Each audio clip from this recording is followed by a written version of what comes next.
იარ მიპასუხებს. ალო.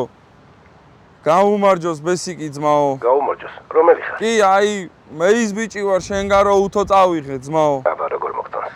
რავი, აი, არ ვიცი, შევაერთე და არ მუშაობს. რა გავაკეთო, არ ვიცი და დამეხმარე რაღაც რა. აბა ერთი გადააღილაკე ძმაო. როგორ? აბა ერთი გადააღილაკე. ეხლავე ძმაო, ეხლავე, აბა. აბა იქნება მიშველო. ეხლავე. ნახავ ძმაო. ეხლავე. ანუ აქ დავაჭირო. მერე აქ დავაჭირო. ხო, აი ჩილიზეა ძმაო. რაზე უნდა გადავიყვანო? პლაიდიზე გადაიყვანე ძმაო, პლაიდიზე. გადავიყვანე. კი, კიდე და პატარა რაკეტა გამოჩნდა. всё, ძმაო, აგერ და ხო, აი რაღაცა გამომიჩინა, რაღაცა პატარა რაკეტა დახატა და დაველოდები ძმაო, აბა რას იზავს ერთ.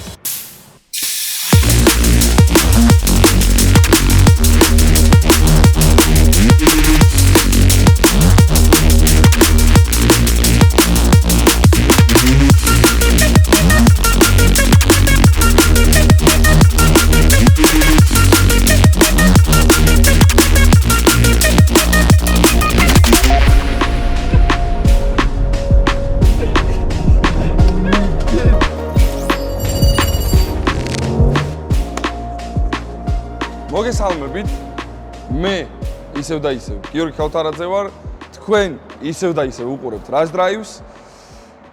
და ამ ვიდეოს ველოდებოდი ძალიან დიდხანს და სანამ ვიდეოზე გადავალთ, იქამდე რას ვაკეთებთ? რას და არხს ვიწერთ. აუცილებლად ჩასკროლეთ, გამოიწერეთ. იმიტომ რომ ამ ვიდეოს შემდეგ დარწმუნებული ვარ გამომწერები მოგვიმატება და აგიხსნით რატომ. რატომ და იმიტომ რომ ამ ვიდეოს რატო ველოდებოდით დიდხანს, რა იყო ეს ჩვენი ესეთი ემოცია, რის გამოც გადავწყვიტეთ, რომ რაც შეიძლება და მალე ეს ვიდეო ჩაგვეწერა. აგიხსნით ეხავე. არა პრობლემა არ არის. აგიხსნით იმას თუ როდესაც ჩვენი პირველი ვიდეო, პირველი ზიკერის ვიდეო დავდეთ, ზიკერ 001-ის ჩემი ავტომობილის, ჩვენი არხის ავტომობილის ვიდეო დავდეთ, იქ მე პოულობდი შედარებებს, როგორც Taycan-თან, Porsche-სთან, ისე Tesla მოდელესთან, ასე შემდეგ. ნუ შეიძლება თქვათ ის კონკურენტი არ არის რაღაც ასე შემდეგ, მაგრამ მე გარც მაინტერესებს საერთოდ, იმიტომ რომ კონკურენციაზე არ ვსაუბრობ, უბრალოდ შედარება იყო და ამაზე Tesla-ს ფანები ყველანი ყველა სოციალურ მედიის პლატფორმაზე, Instagram-ზე, Facebook-ზე, TikTok-ზე, YouTube-ზე, რომელიც ყველა გვაქვს და შეგიძლიათ შეხვიდეთ და მანდაც დაგვამატოთ. ყველგან შემოგვიხტნენ, რომ Tesla-ს როგორ ადარებს ზიკრსო, როგორ ფიქრობო, რომ Tesla-ს ზიკრი ჯობიაო?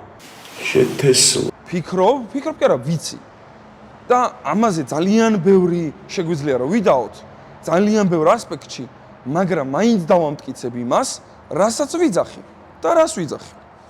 სანამ მაგაზე გადავალთ თუ რას ვიძახი, დღევანდელი ჩვენი ულამაზესი წითური ეს არის 2024 წლის Tesla Model S Plaid-ი, როგორც გაგიხარდებათ, Plaid-ი, მნიშვნელობა არ აქვს. 120 ცხენის ძალიანი ნაბიჯოა.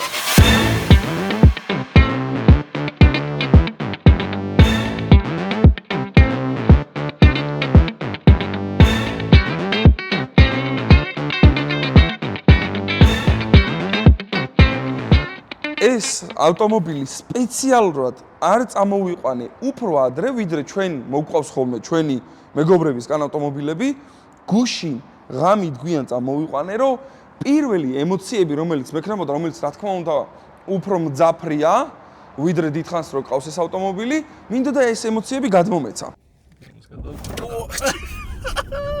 მოდი, აქ ვდგავართ, აქ იმიტომ ვდგავართ, რომ გარედან ვიწყებთ საუბარს. პირველი შეხედულება რა არის? ნუ ჩვენი Plaid-ი არ არის არც carbon package-ი, არც track package-ი, სტანდარტული Plaid-ია და ძალიან რაც მომწონს და მელიის თვალები დავარქვი ამას, რაღაცნაირი მელიის თვალებია ეს ფარები ჩემთვის და ლამაზია, მომწონს, ისეთია, გემრიელია, გიყურებს, დარწმუნებული ვარ, სარკეში რო დაინახავ, ვერ გაარჩევ ალბათ ახალი Model S-ის და ამ ფარებს, მაგრამ ყოველი შემთხვევისთვის დაფიქრდები, რომ ამას ჯობია მე მგონი არ ჩაუდგაო. ვერცხლისფერი ლოგო, რომელიც აი პატარ-პატარა სიშავეებში ჩემთვის არ ჯდება, შავ ლოგოს ვამჯობინებდი. ესეთი პატარა ტუჩი, შეგვიძლია სპლიტერი, შეგვიძლია ბამპერში გავიყვანოთ, არ ვიცი. აეროდინამიური, ხო? აი აქ შევძვრეთ. კი, აეროდინამიური სივრცე გვერდით. კარგია, ცუდი არ არის. მივესალმები. ესე იგი რაღაცაში ზის. სხვა აქ არაფერი სანახავი არ არის, აქ არანაირი ჩვენ ეგრეთ წოდებულ კაპოტზე არ აქვს განსაკუთრებული ამობურცვა, ოდნავ ლამაზი ზოლები. დისკები, რომელიც მე ვნახე, პირველად ეს დისკები, აქამდე არ მინახავს, ან არ შემიმჩნევია. ცუდი არ არის. სატორმუზო სისტემა, რომელიც არც გადახურეტილია, არც კარბონ კერამიკაა, მაგრამ მუშაობს. ჩვენ ეს გავტესტეთ უკვე ვნახეთ. კმაყოფილი ვარ. რა თქმა უნდა, ეხა არ დაგვიდუღებია ეს ავტომობილი, მაგრამ ყოველ შემთხვევაში იმ ცხენის ძალას უმკლავდება. თუ რა თქმა უნდა, ეს შენზეც არის დამოკიდებული, თუ როგორ ატარებ მანქანას. მოდი ეხა გავხსნათ ერთი ადგილი. ეს არის სარკე. თვითონ ზომა სარკის შიგნიდან, როდესაც ვხედავთ, საკმაოდ პატარაა, მაგრამ საერთო ჯამში დიზაინში ძალიან ლამაზად ჯდება, ლამაზად ერწყმის. ცუდი არ არის. აი რა არის ცუდი? მოდი ახლა ჩემთან რომ დაიკეტა. აი ეხა ეს დავინახე და რაღაცნაირად არ მესიამოვნა ბოლტი, ესე რომ თქვა, სახრახნისი თუ გამოჩნდება, არ ვიცი, თოკა აი აქ, აი ამ ადგილას, აი ეს გამოჩნდა და რაღაცნაირად არ მელამაზა, არ მესიამოვნა, მოდი ესე ვიტყოდი. როგორც კი გააღებ ჩვენი ეს სტანდარტული ჯერ კიდევ პირველი მოდელისიდან ესეთი კარების გაღების ბერკეტი, ნუ არც ღილაკი არ არის, რეალურად ოდნავ გამოკაჩვა არის და კომფორტულია, სხვათა შორის. ჩვენი Mercedes-ის GT-ის აი ხანდახან უბერავს და ვერ ხვდება რომ აღებ და შტერდება. ჯობია, მართლა ჯობია. Pilot Sport 4S და ესეც არ არის საკმარისი, მე ვფიქრობ 5S უნდა იყოს, კაფებით შეიძლება აქ რომ დადგეს და ვფიქრობ ალბათ არკაში დადგება. არ ვიცი ამ ავტომობილზე რაღა განიერი უნდა დააყენო, მეტი უკან 315-ები 30-ზე 21-იანი საბურავები და რა თქმა უნდა დისკებიც და წამოთოკა წამო. აი ამ ვიზუალს რო ხედავ, ამ ხარეს რო ხედავ და ხშირ შემთხვევაში ამის ყურება გიწევს, იმიტომ რომ ნუ რავი, ქალაქში არსებული ავტომობილებიდან ძალიან ცოტა არის ქარხნული, რომელიც ამ ავტომობილს დაჩაგრავს, გაასწრებს და კიდევ უფრო ცოტა არის გაკეთებული ავტომობილები, რომლებიც შეიძლება არ დაჩაგრავს და გაასწრებს. მაგრამ ნუ ყოველ შემთხვევაში უკანაფარებს არ უყურებს. რა თქმა უნდა, მაგ ავტომობილებით როგორც შეიძლება ბუბუ ჯინჭარაძე და ზემოთხსენებული სხვა ადამიანები, ტატო ფოხაშვილი თუ ჩადუნელი თავისი S63-ის, ეს ადამიანები შეიძლება ყოველდღიურად არ დადიან, მაგრამ ყოველ შემთხვევაში მაინც ცოტაა ადამიანი, რომელიც ამ ავტომობილს თავისი შიდაწვის ძრავიანი ავტომობილით დაჩაგრავს, ხოლო ესენი თვითონ მოდელეს პლადები ზოგადად, რომელიც უფრო დატენილია, უკეთ დადის. ჩვენი პლეიდის პლადის ნიშანი, მეტალის, გემრიელი ნიშანი, ამით ხვდები, რომ 99% შემთხვევაში დარხეული გაქვს, გამოგიღებს ნაწლავებს, დააქტოვებს განცვიფრებულს, სანამ შენ რეაქცია გექნება და პედალს დააჭერეს, უკვე წასული იქნება სხვა განზომილებაში. რა მომწონს ამ დიზაინში? ეს ფარები ჩემთვის ის არის, რაც ყოველთვის იყო, არაფერი განსაკუთრებული, ერთ და იგივე ფარებია, ჩვეულებრივია. საერთო ჯამში უკანა მხარე ცუდი არ არის. წინაზეც ეგეთი შეხედულება მაქვს, ცუდი არ არის, უბრალოდ წინა ჩვენი ფარები უფრო მომწონს რა და მაქედან გამომდინარე ვფიქრობ, რომ რაღაცნაირად წინა მხარე ჯობია. ლამაზი კარბონის პატარა სპოილერი, ეს ნუ ახალ ტესლაზე უკვე ასე არის აღნიშნული ჩვენი სახელი და რა არ მომწონს და უკვე მთელი წრე შემოვარტყე ავტომობილს და ძალიან ბევრ გავნახე ეს. ეს არის ზაზორები. აცილებულია ვეჯახები, აი აქ ვეჯახები, აი აქაც ცუდი აცილება აქ ძალიან, აი აქ შეხედი. აცილება კიდე ერთი. ხმები.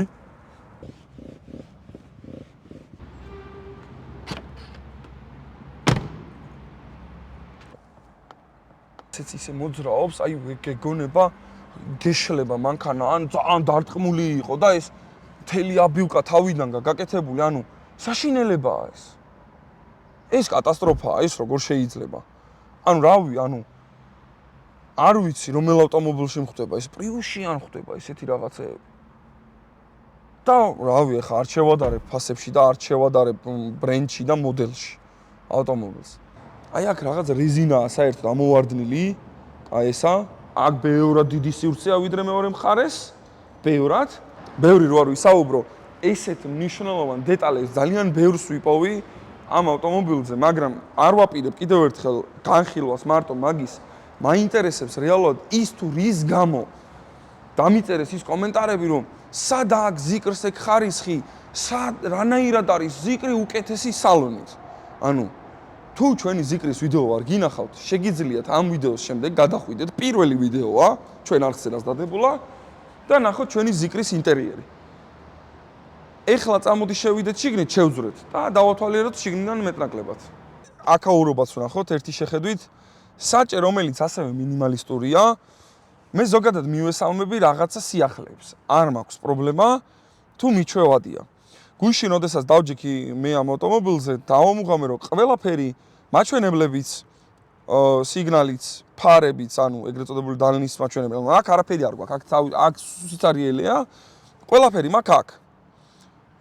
საკარემინის გაწმენდაც კი. ნუ თავიდან ეს აი აქ დაჭერა არ მესიამონა, მაგრამ მე რაღაცნაირად უფრო გაადვილდა. რაც შეეხება დანარჩენ ღილაკებს. ფარებიც არ იყო ცუდი, მომეწონა დანლების აქედან ანთება. სიგნალზე ვერ ვიტყვი, იმიტომ რომ ინსტინქტი ამაზე მიდიოდა და ერთი სამჯერ ტყუილა დავაჭირე საჭეს. ნუ არ მიხმარია საკარემინის წმენდა და მაქედან გამომდინარე ვერ ვიტყვი ჯერ რამდენად კარგად გძნობ თავს. ჰორიზონტალური მონიტორი, რომელიც მომწონს, ლამაზია, ადვილია, რთული არ არის. ნუ კი გითხარით, რომ არ მიყვარს, როდესაც ტაჩსკრინი არის, ესე ვთქვათ, ანუ ხელით მიწევს მაგალითად ტემპერატურების და ეგეთი რაღაცების კონტროლი, არ მსიამოვნებს, პირიქით, ანუ ძალიან არ მსიამოვნებს. ხმის აწევა დაწევა აქაც გვაქვს, აქეთ კიდე ცალკე არის ყველაფერი. აქ გვაქვს პატარა რაღაც აპლიკაციები, რომელიც შედის აქ, რომ YouTube Music, Amazon Music, Apple Music, პოდკასტები, Spotify, Bluetooth, თამაშები, დეშკემი, რომელსაც რო დააჭერ იღებს. ძალიან ბევრი სხვა რამ. შევიდეთ თვითონ ავტომობილში, ავტომობილში საკმაოდ ბევრი რამ არის, საინტერესო აქ არაფერი განსაკუთრებული, აი აქ გადავალთ, სადაც მნიშვნელოვანი ნაწილებია. გვაქვს 3 ესე ვთქვათ, მუდმივი მოუდი, ეს არის chill, ანუ მშვიდი, სპორტული ხასიათის და play-დი. ნუ ხვდებით უკვე რომ ალბათ თელჯანს იყენებს. ასევე გვაქვს drag strip mode, რომელიც არის ამ ავტომობილის მარკეტინგის მნიშვნელოვანი ნაწილი და გვერდზე გვაქვს როგორ დავლანჩოთ. ეს იმას ნიშნავს, რომ launch control-იც გვაქვს. ტორმუზი გაზი ბოლომდე აუშვი გაუშვი. მიდის არანორმალურივით და მაგას ვიდეოში ნახავთ. ბარი, სადაც აი ესე გვაქვს ყველაფერი. აქ ეხლა ამ წამს კარებები რომ არ ღია არ ჩანს, მაგრამ PRND არის, ანუ ესე ვთქვათ, გადართვა აქედან შეგვიძლია, არა მხოლოდ აი ამ ნაწილიდან, ანუ ზოგადად აქედან შეგვიძლია D-ში ესე გადართვა და R-ში ესე, ნეიტრალური და პარკინგი არის, ესე ვთქვათ, ფიზიკურ არა, ღილაკზე, ესე ვთქვათ, სენსორულზე. აქაცა გვაქვს ყველაფერი კიდე ერთხელ გითხარით, კარბონი, რომელიც ნუ არ მომწონს, კიდე ერთხელ განმეორდები, იქ საშინლად ჩანს, აქ კიდე ცოტა ლამაზია. ერთი სათავსო, 2 wireless charge, 2 cup holder-ი, კიდე ერთი სათავსო, რომელიც ნუ სიღრმე საკმაოდ აქვს და glove box-ი საიდან იხსნება? ვიპოვე. აგერ. ნუ სადაც ალბათ ვერაფერს ვერ შეატევ ერთი $50,000 შეკვის გარდა. აქ რაფერი არ შეეტევა, აქეთაც ეს კარბონი გრძელდება, ესეთი ვერცხლისფერი კანტი და სავარძლები. რამდენი ვიფიქრე ამ სავარძლებზე, რა რეაქცია უნდა მქონოდა და რა შეგრძნება და რას ვფიქრობდი ზუსტად და აი კი, ნუ არის აქ ბაკეტებიც, რომელიც კიდე უკეთესიაო იძახიან, მაგასაც ვნახავთ სამომავლოდ აუცილებლად, მაგრამ მე ვფიქრობ ეს ავტომობილი თუ ყავს ტრეკისთვის, რავი, ესე იგი იაფად გინდა რომ იარო. მე ამ ავტომობილს ტრეკისთვის არ ვიყოლიებდი, მე უფრო კომბინაციაში ვიყოლებდი ამ ავტომობილს, მაგალითად ეხლა როდესაც GT და Zikri მყავს, ვიყოლიებდი ესე რომ ვთქვათ, თუნდაც Model S Plates და GT-ს ერთად სავარძლები არ მომწონს. ინტერიერის ყურებას მირჩენია ისევ გარედან უყურო ამ ავტომობილს და აი, რავი, არაფერი არ ხდება, უსულოა შიგნიდან. Sound სისტემა სხვათა შორის მომეწონა. კარგი sound სისტემა აქვს. არ ვიცი რა sound სისტემა, არსად არაფერი არ წერია. უბრალოდ დავინახე, რომ ბევრი დინამიკია წინ ბოლომდე გაშლილი გვერდებში, საკმაოდ დიდი რაოდენობის დინამიკები. ანუ რა გააკეთეს? გიჟისთვის არის ეს ავტომობილი შექმნილი, რომელსაც ბოლო ხმაზე მუსიკები და გიჟივით გაზაობა უყვარს. გავიგებ, მაგრამ აი ეს სირცხვილია, ესეთი დეტალები ძალიან სირცხვილია. მოდი უკან გადავინაცვლოთ და უკან მაინტერესებს ძალიან ამ მდგომარეობა გვაქვს რა. ხო, მაინც დეილიში ვიგულისხმებით, ხო? მოდი ვეცდები, რომ ესე რომ ვთქვათ, მეც ჩავჯდე იქ, სადაც მე ვზივარ, მეც უნდა ჩავეტიო.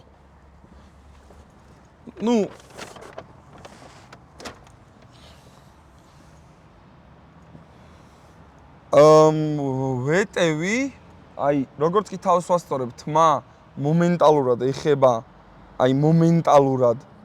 ეხება პანორამას, რაღაცას ვედები დაჟე კიდე სხვას გონი?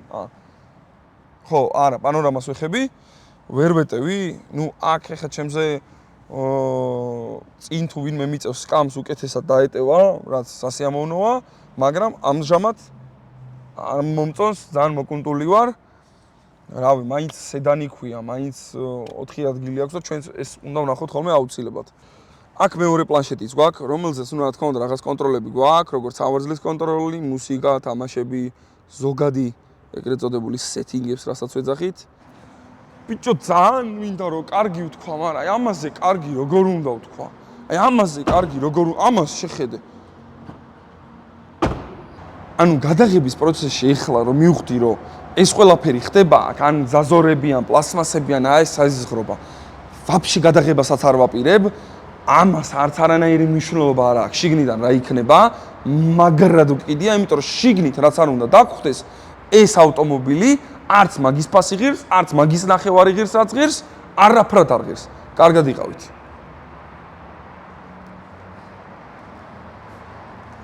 ეგეთი ბანძები გეგონეთ, ხო? გეგონათ ეხა ხო ალბათ ესე გოიმურად დავამთავრებთ ვიდეოს. თქვენ გონიათ რომ ესეთ ნაბიჭვარს მოვიყვანთ ჩვენ ტესტ დრაივზე და არ ჩავადგავთ და ამ ემოციებს არ განახებთ და ამ გაცეცხლებას, რომელსაც უწერია 1.9 წამი 0-დან 100-მდე. კი, პლასმასისაა და კი უზაზორო, უმახინჯო დედის ერთა გადავლილი, კაროჩე, საშინელ დღეში მყოფია რა. მაგრამ აი ხლა წამო განახებთ ეს ავტომობილი, რატომ უარს ხალხს, რატომ ღირს და რატო იწვალეს ამდენი წლევანდელ დრაგზე, რომ ეს ავტომობილები დაეჩაგა. რისთვის? $40,000 2 წამი. წავედით.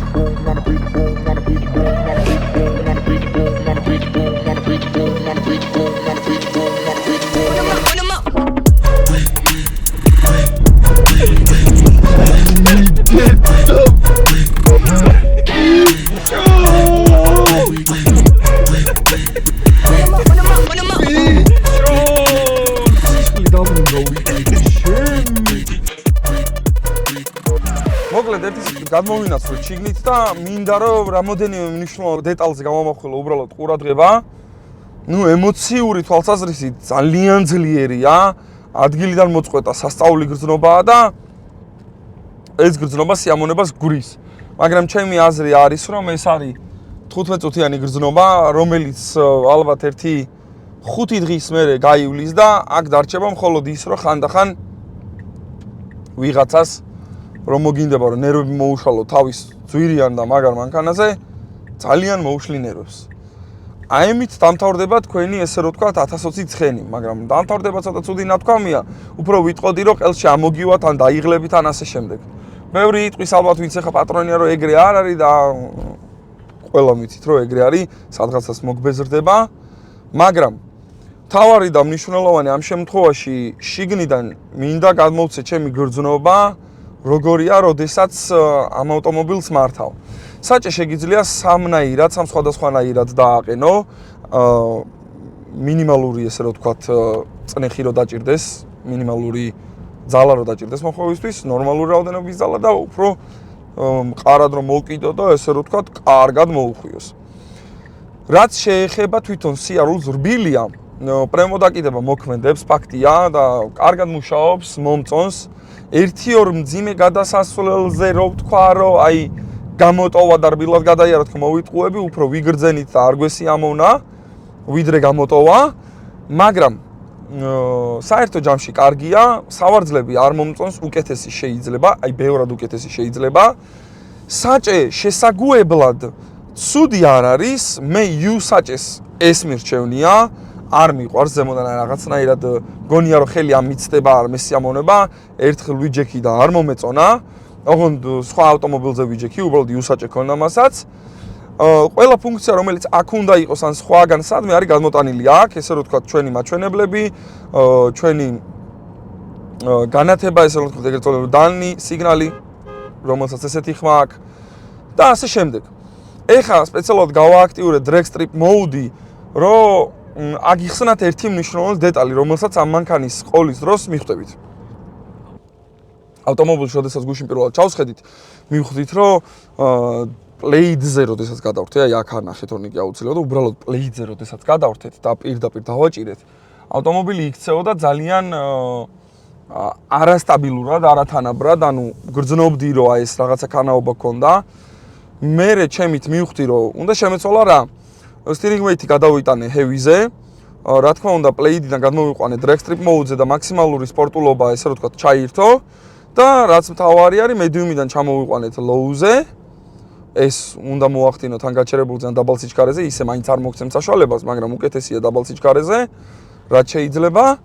როდესაც low-ზე ჩამოვა და drag strip mode-ი ეგრეთ წოდებული გააქტიურდება, ეს იმას ნიშნავს, რომ მაქსიმალური პერფორმანსი გაქვთ ხელმისაწვდომი.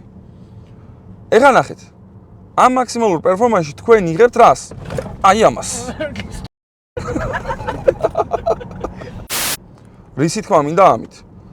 ჯობია რომ სწორად აღმოაჩინოთ, იპოვოთ, ნახოთ, გაარკვიოთ, სანამ კარგად ჩაადგავთ, კარგად გატესტავთ, რომ იცოდეთ ზუსტად ყველაზე კარგად როგორ დგას. ამას რატო ვიძახი? ისევ და ისევ თქვენი და სხვების უსაფრთხოებისთვის, იმიტომ რომ საერთოდ არ არის ეს ავტომობილი შექმნილი ადამიანებისთვის, რომლებიც ატარებენ ნაკლებად სპორტულ ავტომობილებს. აქ საშუალო გამომცდილების ადამიანის ვერ დაждდება და თუ დაждდება, ცოდნაც სჭირდება საკმაო იმისთვის, რომ რამე შეცდომა არ მოუვიდეს. ოდნავ მოჭიდება არასწორი, არათანაბარი ან ოდნავ რაიმე პრობლემა, რომლის აღმოფხვრას დაგჭირდებათ გზაზე და სამწუხაროდ დასრულდება ფატალურად, რაც რა თქმა უნდა გამორიცხულია, ესე არ უნდა დაგემართოთ, ამიტომ ყურადღება იქონიეთ, ისწავლეთ ავტომობილი კარგად. წეგან ჩვენმა გადამღებმა თორნიკემაც ახსენა, რომ ანუ ეს მე ვიძახდი, რომ შეიძლება ნებისმიერ ადამიანს ყავდეს და თორნიკემ ახსენა იდეალურად, რომ ეხლა კაკრას ზუსტად უწევს ბოლოზარები და შეიძლება ვიღაც საერთოდ ბოლოზარზე წავიდაო ამით. წარმოგიდგენიათ უბრალოდ რა დონის პრობლემა შეიძლება შექმნას არასწორ ხელში ამ ავტომობილმა? დღემდე არ ვიცი, ამდენი წელია ეს 20-21-დან გამოდის უკვე Play-დები და ჯერ კიდე არავის არ უხსენებია, ეს არსად არ მსმენია. ყველა რაღაც აღფრთოვანებულია ამის აჩქარებით და მორჩა. გასაგებია, რომ ტესტ-დრაივისთვის ვაკეთებთ ყველაფერს, რომ ხალხს გაუსწოროთ, მაგრამ ისიც აუცილებელია გავითვალისწინოთ, რომ რაღაცა რჩევა უნდა მივცეთ ადამიანებს, ვინც აქ დასხდება. ანუ ამის 600 ცხენიც არ იქნება ნაკლები. უბრალოდ 600 ცხენი ამ წონაზე 2100 კილოგრამზე, 2200 კილოგრამზე სადღაც კიდე უფრო ადვილად დამორჩილებადი არ არის მაგდენი ცხენის ძალა. მაინც ბევრია, მაგრამ არა ასტრონომია. ეს ასტრონომია. ეს უკვე მასქმა პირდაპირ ზემოთ გაგვიშვა. შესაბამისად. რისი თქვა მინდა? მომწონს დგომა, მომწონს მოძრაობა, სახიფათოა, მაგრამ ეგ ხიფათი რაღაცნაირად სიამოვნებას გგვრის. არსად ერთი მომენტი არ მქონია, რომ დაბუქსავებულიყო ადგილიდან, საერთოდ. პატარა წრიპინის ხმაც კი არ გამიგია, ადგილიდან წყდება. რაც მე ცოტა ნაკლებად მიყვარს პირადად მე. მე უფრო მეტად მიყვარს ცოტა ცხოველური ხასიათის, აი არანორმალურები, რომლებიც აი წყდებიან ადგილიდან და ბუქსაობით ხვდებიან და ნამდვილად ეხლა ამოვანათებთ ფოტოს 001 ზიკრ 001 F არის 1250 ცხენის ძალიანი მონსტრი ზუსტად ეგეთია. დანარჩენი რაც ასევე ძალიან მნიშვნელოვანი მომწონს ეს ჰორიზონტალური კიდევ ერთხელ ვიტყვი, აუცილებლად აღნიშნო, მომწონს ჰორიზონტალური ჩვენი პლანშეტი. ლამაზია, დიზაინს უხდება, ეს დამტენებიც მომწონს, უბრალოდ ჩადგმისას გადმოვარდება ყველაფერი რაც იდება. ყველაფერი პრაქტიკული, ადვილი დასაჯდომია, ბარი ცოტა მაღალი მეგონა, მაგრამ არა, იდეალური ზომა არის, არც მაღალი, არც დაბალი, იდეალური ზომაა. რა ვიცი, შიგნიდან ესე რო თქვა, სულ ეგ არის. იმას დავამატებ, რომ აუცილებლად ჩასკროლეთ ქვემოთ, გამოიწერეთ ჩვენი არხი, დაგვიკომენტარეთ, რას ფიქრობთ დღევანდელ ჩვენ რაშზე და აზრის გარდა დაკომენტარებს დაგვიკომენტარეთ კიდევ რა ავტომობილები გაინტერესებთ. შეიძლება ელექტრომობილებს მოუკელე, ესე ვთქვათ, თუ ორი ვიდეო გვაქვს ელექტრომობილებზე, მაგრამ გაინტერესებთ უფრო რომელიმე სხვა, თუნდაც Xiaomi-ის, თუნდაც Zeekr-ის, თუნდაც Chang'an-ის, ნებისმიერი სხვა link-ენ-კომ მნიშვნელობა არ აქვს. BYD, რატო გამოვტოვე ეს მეგა ბრენდი არ ვიცი, მაგრამ ვიტყვი აქვე. ჩვენი ავტომობილის აჩქარებას და მის შესაძლებლობებს აუცილებლად განახებთ როლის ვიდეოში. განახებთ თუ რამდენად საშიშია გარედან ამ ავტომობილის ყურება. ხოლო თორნიკე, წინ გაახედე.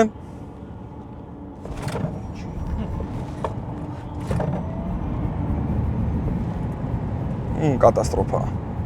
ჩოულებრივი ატომური იარაღი შექმნა ილონ მასკმა სახელად Tesla Model S Plaid.